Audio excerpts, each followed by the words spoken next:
And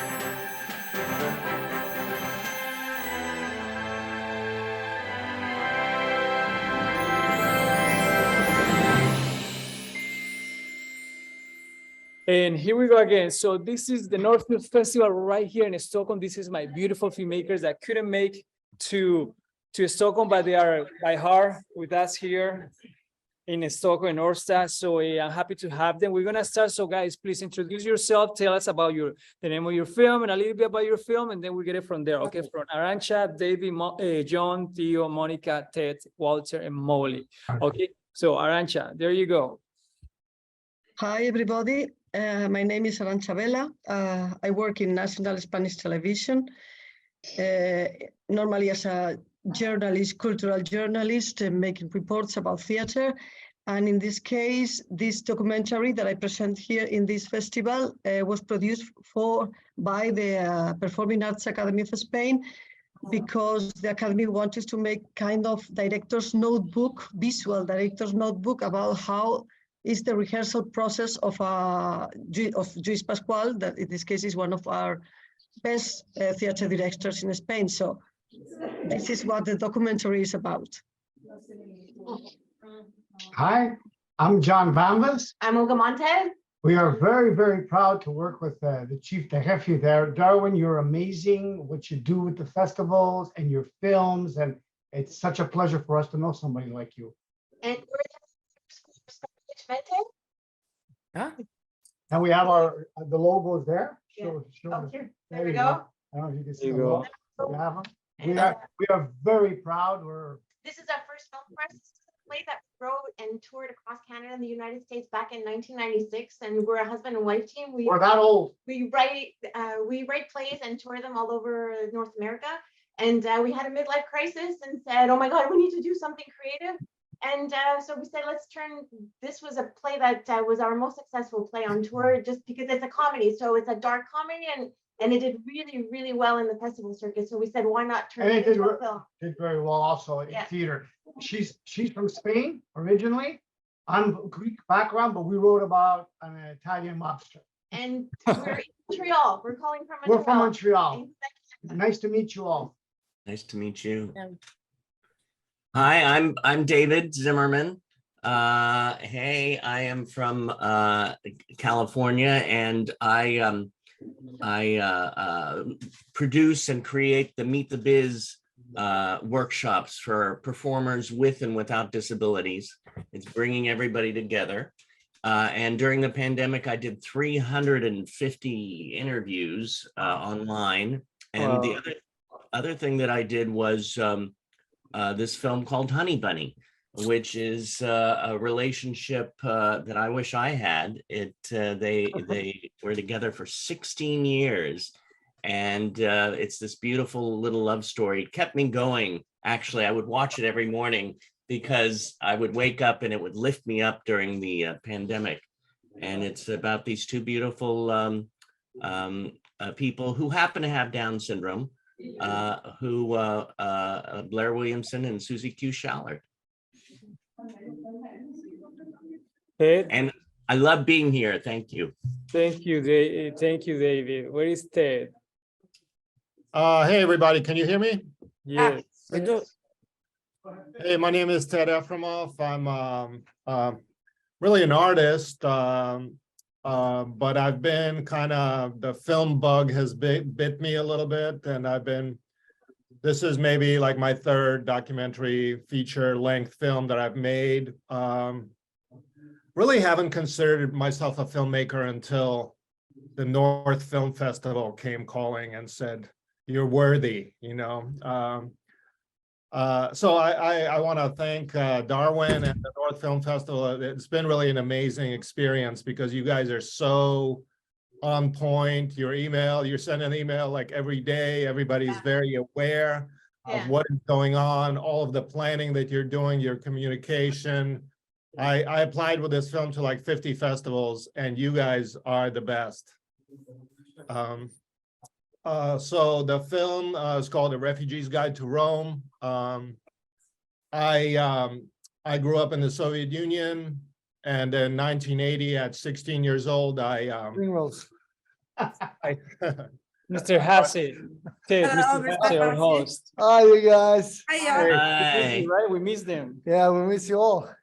Oh, Thank listen you. to me. Darwin, he hasn't been eating for the whole day, so yeah. You brought him some food. Forward to Eat, eat.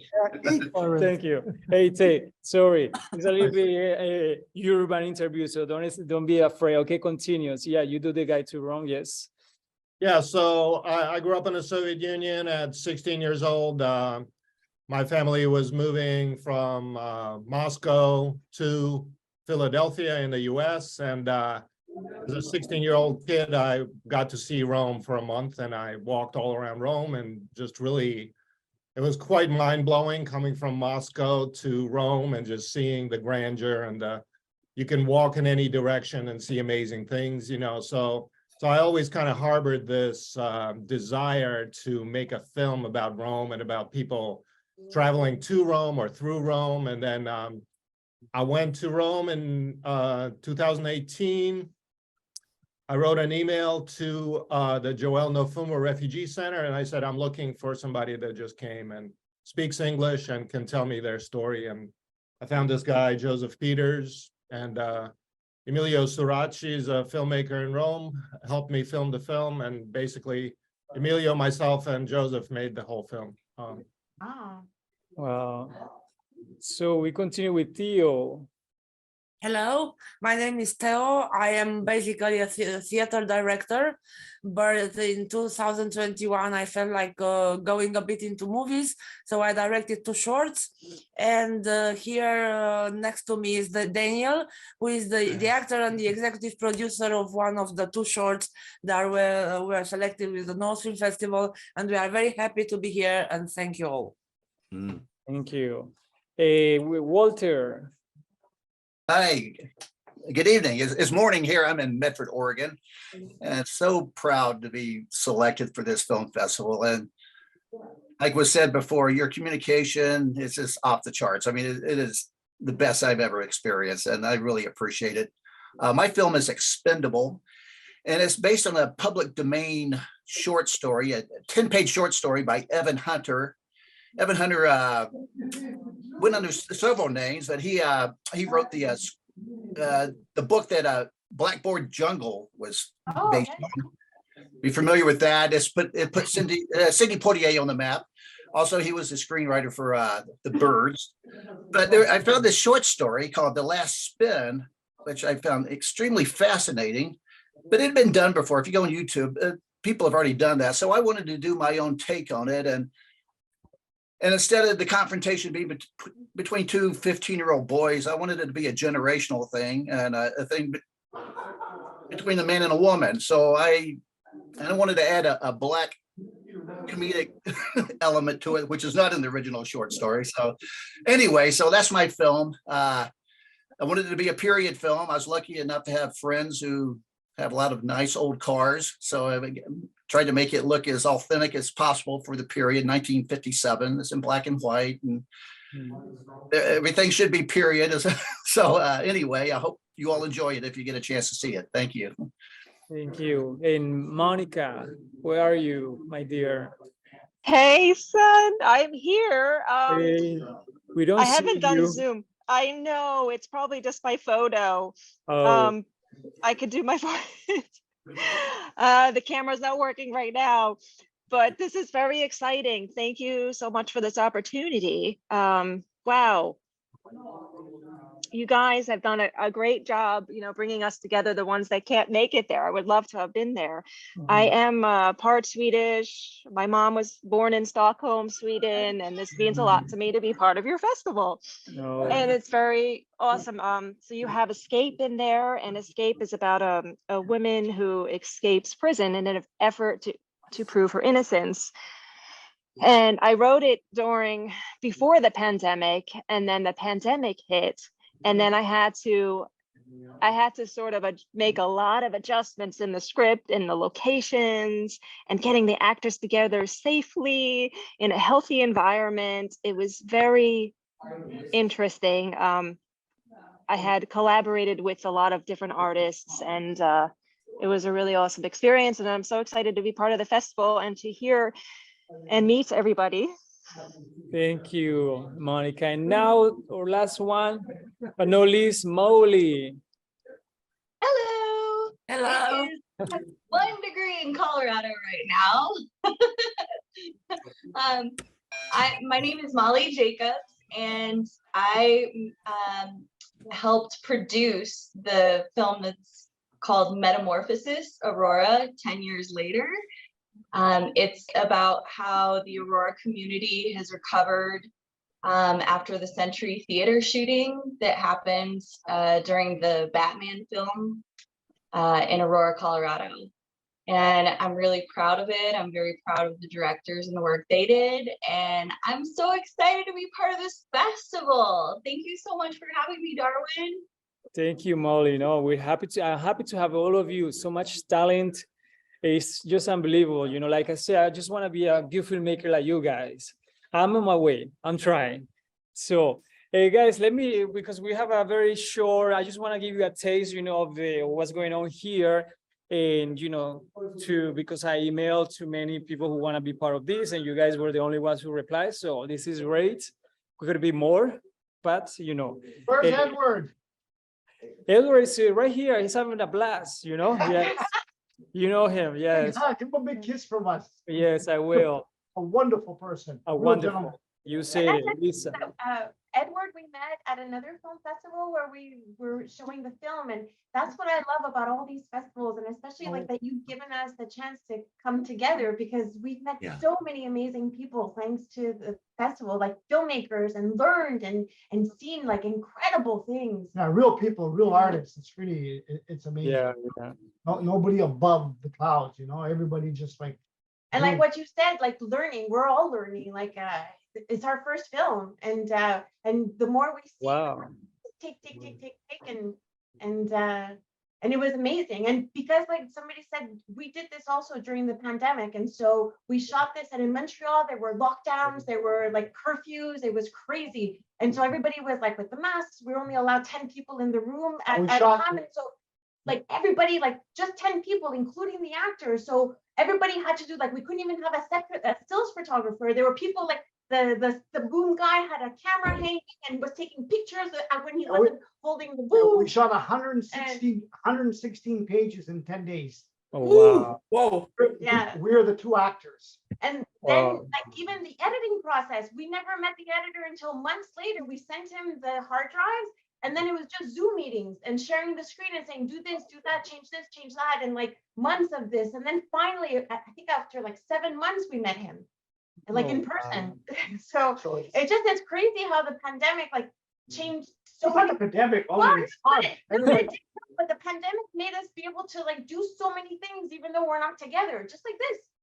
Right. Wow. So this is good, because this leads me to a good question. Yeah, for each of you. So guys, tell me, what was the hardest part making each of you your film? Share it with me. I mean, for Honey Bunny, for 10th Street, for Monika, for Walter, the hardest part. So let's start with Arantxa. What was the hardest part from your documentary, Empeñando el Alma? For me, the most difficult thing was to record the sound, because we had a very, very low budget, and the theater plays was happening all around the theater, not only in the stage, but in the whole theater, and was quite difficult trying to record the sound of everybody speaking, but we did our best, and I think it's okay. And what about David with Honey Bunny? Well, you know, the most difficult part of it was to say, yes, I'm going to do this, because this is, I've heard about this challenge for years, the Disability Film Challenge, Easter Seals Disability Film Challenge. And I've been a part of it as having the meetups every year, but I never did a film. And when I heard that the particular year we did it was documentary, I went, I've got to do it. And all of a sudden I just said, okay, Blair Williamson, I've known him for 30 years and he has this beautiful relationship. So the hardest part though was to finally say, okay.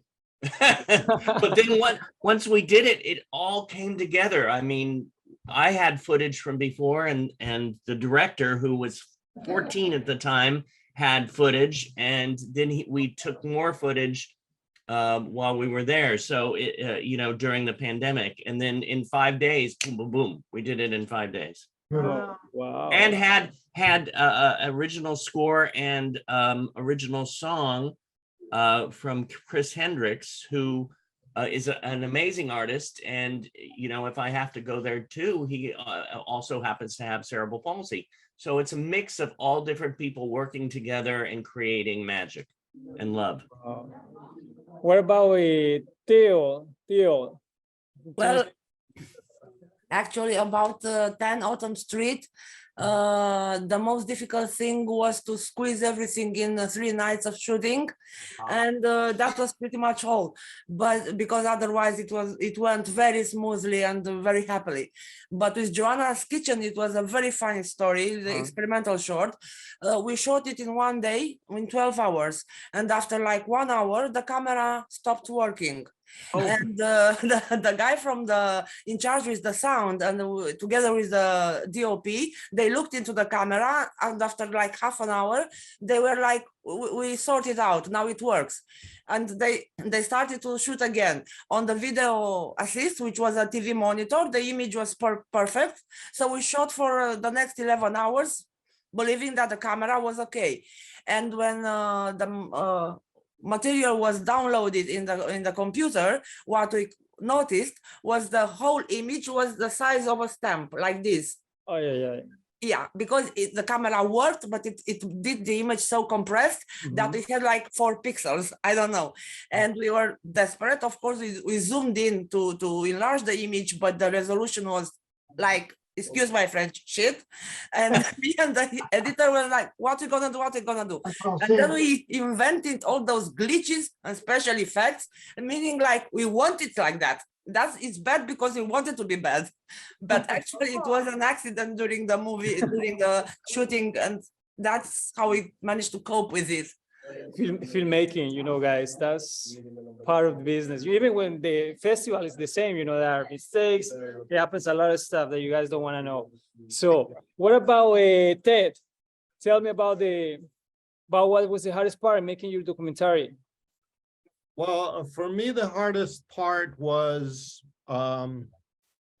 just doing everything myself and having to learn everything, sort of producing the film, filming the film, directing the film sort of long distance during COVID from Connecticut to Rome, editing the film and learning all of the technologies that kind of go into this and failing many times, and then also finding archival footage,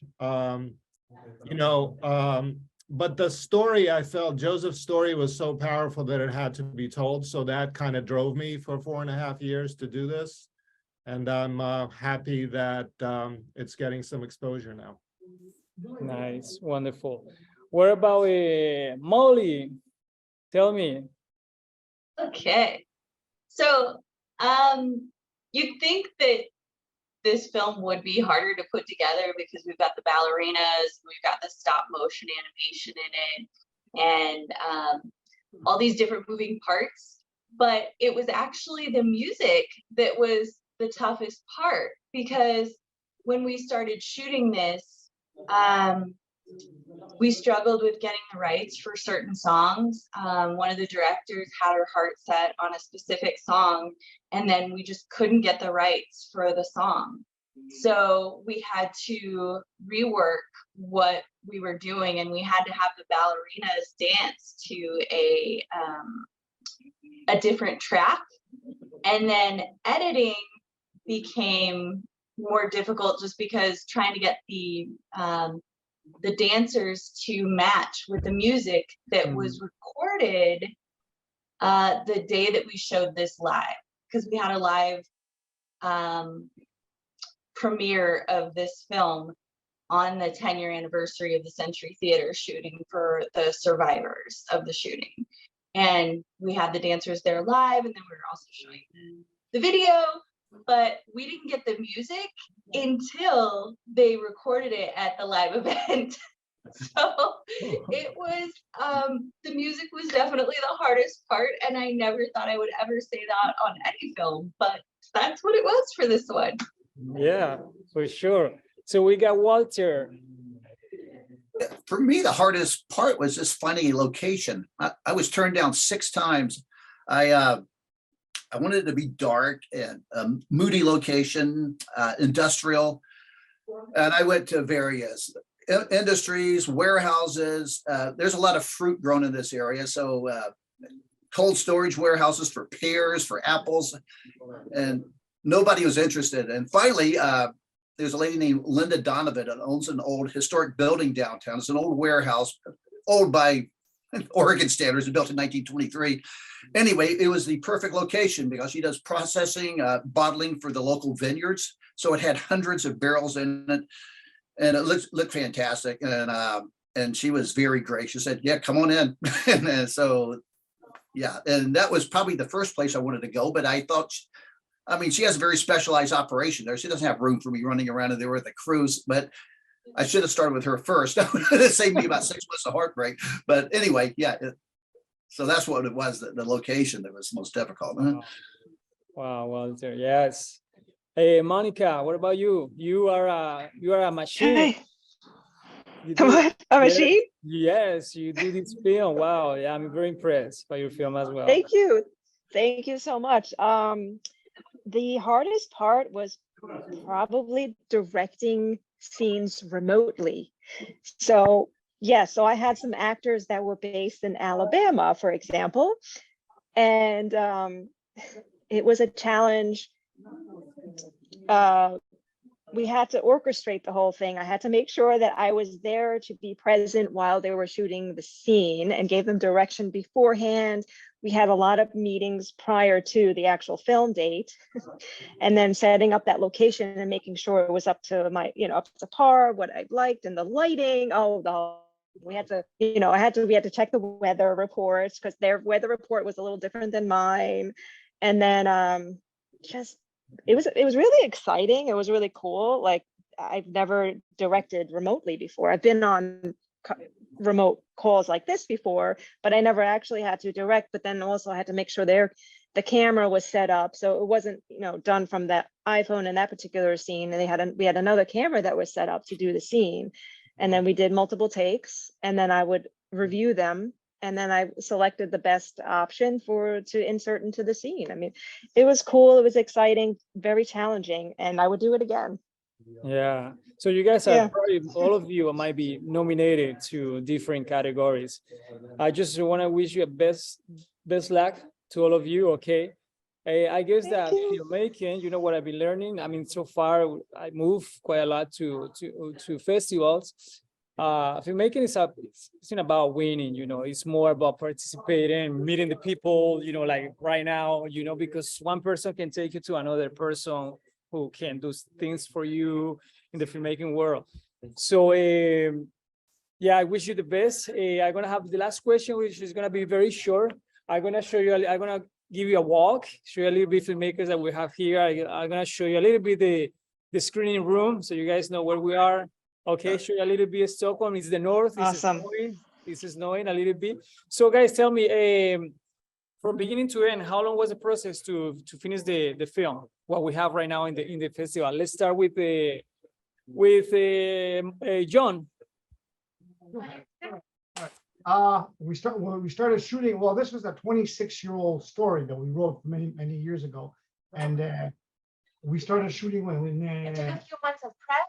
10 days of shooting. 10 days of shooting, and then Rehearsals were just the two of us, walking our dog and just running the whole film every day for 2 weeks, laughing, joking, crying, and it's a very intense film when you see how it is. So, and then with the editing. And then we finished shooting August 23rd, 2020, and it was finished October 26th, 2021. That's how long the post took, because we had to find a composer, we had to find editor. A lot of money, which was one of the hardest things that we had to find. We had to mortgage our house. We had to use some college funds for our kids, and Like we paid it all ourselves. All We right. didn't get any funding. From It no just one. came from our savings. And so, you know, I mean, that's like that's what we do when we did theater. As soon as we had a buck, we would put it into a play. And so now, as soon as we had a buck, we put it into this movie. But it's all worth it. It feels so good. It feels so good. You know, at the end of the day, it's ours. Yeah. Right, People so- have midlife crisis and they get a car or they go on a trip. We made a film. Yeah, I mean, we are all independent filmmakers here. I know how it is. You Yeah, know. but now I have the itch. Now I can't wait till the next one. So, Nice. How about Theo? Tell me, Theo. Well, with Houghton Street, we rehearsed like what, 2 weeks, 3 weeks? 3 weeks. We have been researched. We have rehearsals for 3 weeks with Autumn Street. Then we have shot in over 3 nights on the set, and then the editing process took like 1 week more or less, right? And that was with 10 Autumn Street. In the meantime, the composer took his time to write the music and so on. So we kind of synchronized the editing with the composer. With Joanna's Kitchen was a fast forward experimental process. I have had some discussions with the actress on the Zoom a couple of times. Then we had 1 day of rehearsals on set, 1 shooting day on set, and they again like 2 or 3 days for editing and solving all those technical problems, which made the experimental even more experimental than we would have liked it to be. What about Arancha, which you have a very complex documentary? Tell me your process from beginning to end. How long was it? Well, I think we've been shooting for 13 days. The rehearsal process was longer, and we were shooting perhaps 1 day, then we wait for 4 or 5 days, and we go back to shoot again. And the editing was also not too many days, probably 10 or 12 days. But for me, what was longer was to see all the footage and making the editing scripts, because there was a lot of material, and it took me many time to watch all that, to organize it, and trying to make an editing script. Wow, yeah. Hey, David, for you, how long was the process, beginning to end? I'd say the whole process was, you know, maybe 3 weeks from the inception of I'm going to do this to calling up Blair's mother, who I've known for a long time. And she said, oh, this is great because you have footage. And then he had just, right before the pandemic, done an interview with the director who became the director, Jaden Burial. So what was great too, Jaden's father is an editor. His mother's a producer. So it's a family affair. And then, of course, Blair and Susie have been dating for years. I knew Chris Hendricks, who I met in Sedona when we were there honoring Norman Lear and Jerry Jewell. And we just said, hey, we've got to just all come together. Oh, and he knew another composer, Trevor.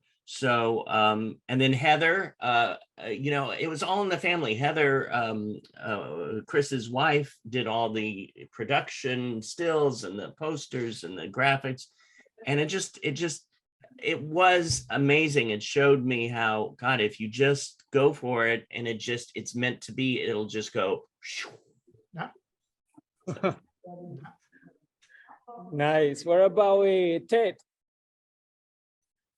For me, it took 4.5 years. You know, I had so much to learn, and I did not know what I did not know. So it was quite a learning process. And so I went to Rome in 2018, met my person, shot for about 4 weeks. Then I went to Rome in 2019, shot for a couple more weeks. Then I tried to direct it from home because of the pandemic, and I had him go into sound studios to record more of his story and so on and so forth. So it was quite a lengthy process, great learning experience. I want to congratulate everybody for a great job as well. Walter, right? I think, Yeah. yes. Yes, after we got the location, we probably had weekend rehearsals about 10 times. And then actual shooting would have been about 5 days over like a 2.5 month period.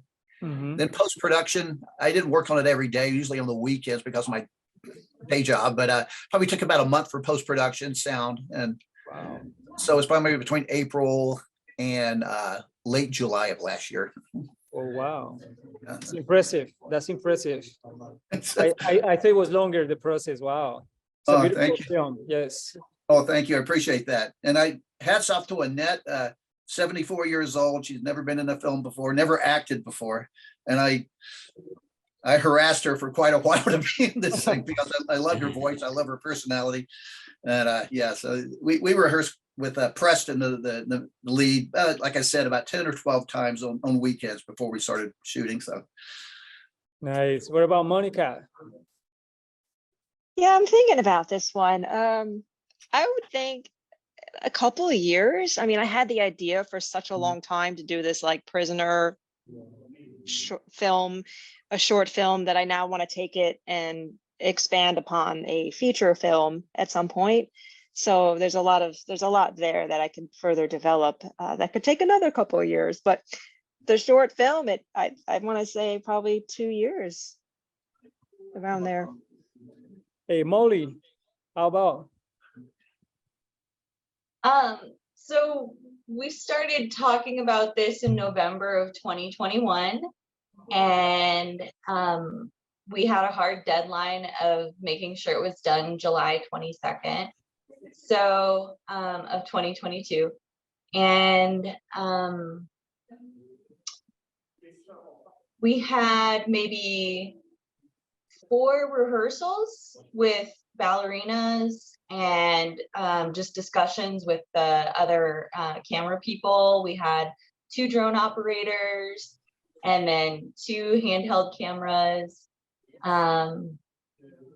And we had to work with there was a group of high school students who came from it's a program here in Colorado for troubled teens. They were the ones who did the animation in the film. They created all of that. And it's just art as a way to help people heal, which is the mission of the whole film, actually. But we only had 1 shooting day of the ballerinas and the drones. And then it was 81 hours of editing just because the music changed. And so the film had to be re-edited a few times to match the beats of the new music. So that's how much we worked on this one. Making, it's so different for each of us. Is anybody, I'm missing anybody? Everybody answered that question, right? I think. Yes, right. So guys, I'm just gonna give you a small walk so we can see what we've been doing here. We got some locals up there, so you can see it, right? Yes, they're all there. We have let me see if it's cold, guys. It's really cold outside. So we got some snow. Oh, Canada. Oh, snow! There is snow! Yes, that's where I want you guys here. Yeah, it's snowing. We have some filmmakers out there as well. wow. And I'm gonna show you the screening room. This is our 3 locals, as you guys can see there. Say hello to some internationals. Hey. Hey. Great filmmakers from Sweden. Absolutely. And then we have here the one and only Mr. Haussner. Look at this guy right there. That's the host. Hey. Everything Hi, is possible because of Haussner. And this is another great filmmaker from Sweden as well. And then we got our mariachi for tomorrow. He's gonna give us a little music. Oh, Hola. Yeah. Cool. From Mexico. Nice. And that's a Mr. Uruguay guy from Uruguay. Hey. Hi. Hey, hey. And then let's go to, I'm gonna put the volume down and we go to the screening room. It's a movie now.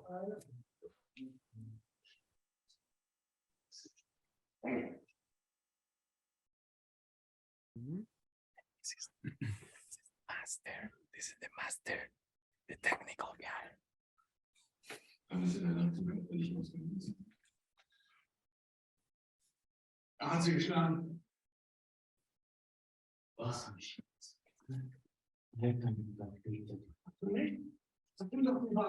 Wenn deine scheiß Ausrasterreisen definitiv in der Kreise. Wegen dir, du Hurensohn.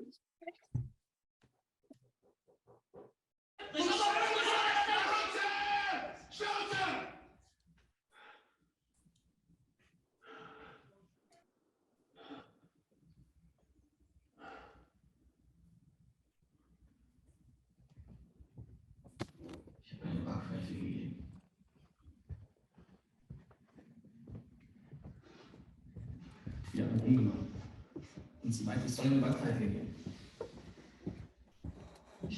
So guys, that was a small tour that I was able to do. Thank you. Yeah, Great, thank you. Appreciate that. Thank you. That's great. this Thank is you. our friend from Brazil. He fly from Brazil all the way here to Wow. festival. Hey. Yeah. And he made it from New York now. So yes, we're having a blast. Some posters, Mhm. some banners, and Mhm. guys, I gotta go. Yeah. I wish you the best. Let's be in touch. We are. Thank you. Yes. Yes, thank you. Texas. Thank you so much. Exomaker. Thank you, Thank you guys. so much. For the festival. Family, we're a big independent Gracias. filmmaker family. Efe, All right, gracias. guys. Gracias. Thank Bye you. bye. Hasta Bye. luego. Later. Gracias. Hello, hello. Everyone. That's a